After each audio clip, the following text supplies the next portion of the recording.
शाहरुख फिरोज़ कादरी मेरा नाम है। कराची प्रिंटिंग प्रेस एसोसिएशन का जॉइंट सेक्रेटरी हूँ और ये कराची प्रिंटिंग प्रेस एसोसिएशन के तहत बंस रोड, आरामबाग और पाकिस्तान चौक इसके अतराफ़ के इलाके में यहाँ पर जो हमारे मामलात होते हैं देखे जाते हैं। तो इस वक्त यहाँ लाइट की जो सूरत हाल है, रोज़ाना तकरीबन 6 घंटे यहाँ पर लोड शेडिंग की जा रही है, 6 से 8 घंटे।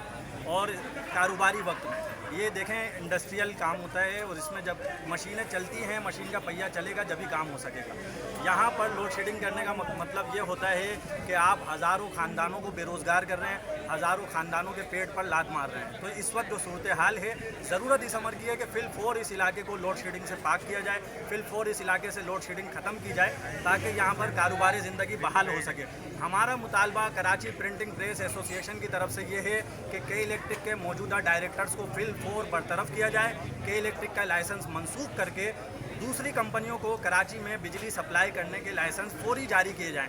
हाल ही में सईद गनी साहब ने भी बयान जारी किया, उनके मुतालबे के साथ हम उसी बात की हिमायत करेंगे कि के इलेक्ट्रिक नादहिंदा लोगों की वजह से दूसरे इलाकों में लोड शेडिंग करते हैं, नादहिंदा लोगों की वजह से। जो लोग बिजली के बिल अदा नहीं कर रहे उनकी वजह से 97% ऐसे लोगों की बिजली बंद की जाती है कि जो बाकायदगी से बिल पे कर रहे हैं। आप बिल के ऊपर लिख कर देते हैं कि आप स्टार बिल कस्टमर हैं। जब हम स्टार बिल कस्टमर हैं और हमारे बिल पर स्टार बनाकर आप दे रहे हैं, ये बताइए कि इस स्टार का हम क्या करें।